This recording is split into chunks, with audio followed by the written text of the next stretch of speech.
तो बादल जी, ये एक दोहरा मानदंड की बात की पुष्पेश जी ने।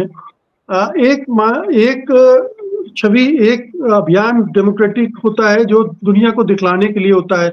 दूसरे मुल्कों में लोकतंत्र बहाली के अभियान के तहत चलता है। लेकिन अंदरूनी तौर पर अमेरिका में एक तरह के लोकतंत्र की बात की जाती है कि भाई वहाँ का मीडिया थोड़ा स्वतंत्र है, ज्यादा स्वतंत्र है। वहाँ के जो डेमोक्रेटिक इंस्टीट्यूशंस हैं कम से कम अंदरूनी स्तर पर अच्छे काम करते हैं, भारत से ज्यादा बेहतर ढंग से काम करते हैं। अब एक ऐसे व्यक्ति का जिसका किसी डेमोक्रेटिक इंस्टीट्यूशन में भरोसा ही नहीं है, विश्वास ही नहीं है, जो अपनी जीत को, अपनी हार को भी स्वीकार करने के लिए तैयार नहीं था, और उसने क्या क्या नहीं किया उसके लिए। कैपिटल हिल पर हमला बोल दिया उनके समर्थकों ने। अब वो आ रहा है, वो एक रिवेंज के साथ भी आ रहा होगा। बदला लेना है जिन्होंने उन्हें सताया, मतलब इनकोट सताया, वो सबसे बदला लेना। और मीडिया से उनकी दुश्मनी पुरानी है। क्या लग रहा है ये ट्रंप का ये दूसरा कार्यकाल किस तरह का होने जा रहा है? देखिए मुकेश जी, मुझे जो लग रहा है कि आप आने वाले 4 वर्षों में अमेरिका में लोकतंत्र का एक बेहद विभत्स और विकृत संस्करण आप देखेंगे।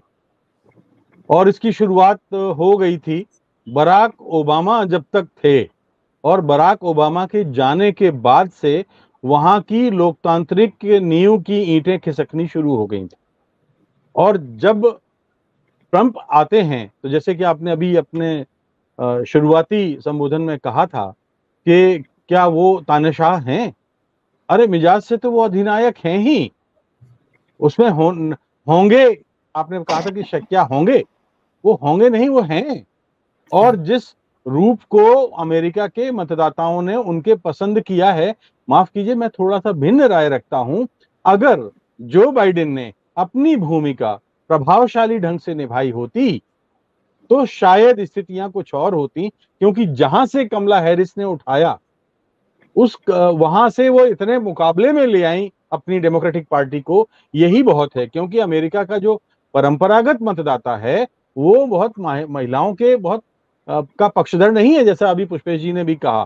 बिल्कुल 100 संविधान लागू होने के 133 साल बाद वो वोट का हक महिलाओं को देता है, 80 साल बाद वो अश्वेतों का हक देता है, और लड़ाई के बाद काफी लड़ना पड़ता है। तो एक बात तो ये है। और एक दूसरी बात जो हमारी अब तक की चर्चा में बहुत इंपॉर्टेंट जो निकल के आई है कि किसी भी लोकतंत्र में के लिए तब चुनौती और मुश्किल हो जाती है जब वहां पर जैसे जैसे धीरे धीरे पूंजी हावी होती है। बुनियादी तौर पर डोनाल्ड ट्रंप पूंजीपति हैं, और पूंजीपति या उद्योगपति के लिए अपना उद्योग और मुनाफा, वो यही भाषा समझता है। इसके अलावा कोई उसको भाषा आती नहीं है। इसलिए आपको याद होगा कि वॉशिंगटन पोस्ट ने जो सर्वे कराया था उसमें पाया था कि पिछले कार्यकाल में उन्होंने प्रतिदिन 21 झूठ के हिसाब से 30,000 से ज्यादा झूठ बोले हैं पूरे कार्यकाल में। और मेरा ख्याल एक अखबार ऐसा था जिसने तो कई पन्ने फुल साइज में निकाले थे, जिसमें डेट वाइज जितना बोलते थे उसका 73% झूठ होता था। हाँ बिल्कुल। तो अब आप ये बताइए, क्या हम जो लोग, मतलब भारत के लोग जिस लोकतंत्र की कल्पना करते हैं, उस लोकतंत्र में क्या झूठ की कोई गुंजाइश है? इसीलिए तो हम अपने यहाँ इस बात को उठाते हैं कि हमारे यहाँ भी जिस दबंगई के साथ झूठ बोला जा रहा है, ये वही रूप हमने अमेरिका में देखा है। और अमेरिका में इतना ही नहीं, लोकतांत्रिक मूल्यों में आस्था तो उनकी कभी नहीं। उन्होंने अभी कुछ दिन पहले मेरा ख्याल है पेंसिल्वेनिया में शायद अपने भाषण में कहा था कि मुझसे गलती हुई जो 2020 में मैंने जो है वो व्हाइट हाउस खाली कर दिया हारने के बाद।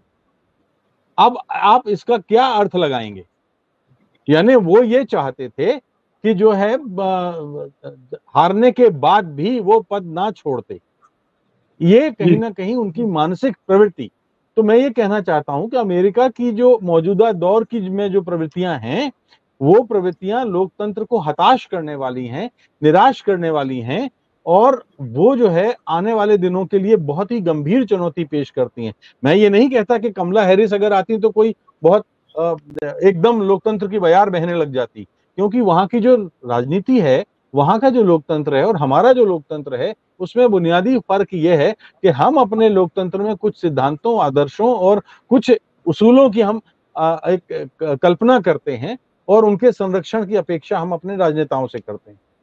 लेकिन अमेरिका की तो हमेशा से, जैसे कि पुष्पेश जी ने कहा, अन्य देशों के साथ उसका व्यवहार क्या है, तो अमेरिका की तो जो सियासत रही है अब तक की, वो सियासत रही ही ऐसी है कि अगर आप उनको चौधरी मान लीजिए, लेकिन अब मैं कहता हूं आने वाले दिनों में आप पाएंगे कि ट्रंप के आने के बाद से भले ही मतलब उनको जो बिडेन के हारने से उनको जीत मिली है, लेकिन उनके जो अमेरिका को आने वाले दिनों में जो चुनौती का सामना करना पड़ेगा, वो देखिए उनको अभी यूरोप में, जैसे नाटो का अभी आपने नाम लिया था, तो यूरोपीय यूनियन से बहुत तगड़ा इस पर झटका लगने बादल, वाला है। इस पर आगे आते हैं।